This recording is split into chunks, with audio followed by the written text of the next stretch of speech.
I'm going to use a term here. Some of the terms that I use when I talk to anybody about food. Mm-hmm. And I'm going to see what your thoughts are on this. So early on in my journey of weight loss, I learned eat to live, don't live to eat. Now, and so think about that. I mean, if you think about literally how food is created, and I think early on in our podcast, you talked about it being fuel. And literally, food is fuel for our bodies.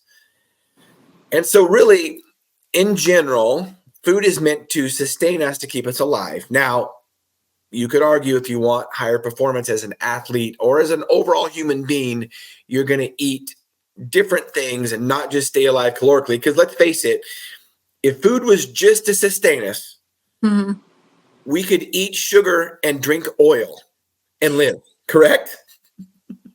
Essentially, yes. I mean, essentially, Yep. right. No, I get where you're getting. So go ahead and go off on that. What do you think about eating just to sustain yourself or live and not living to eat?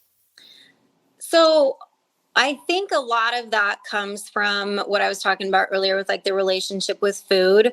You absolutely need food to live, but what is your definition of living? So if you want to optimize living, then there is a certain way you should be eating. But if you're just trying to survive, then you are living to eat, or whatever, or, however you want to kind of like turn it, it can apply in a way.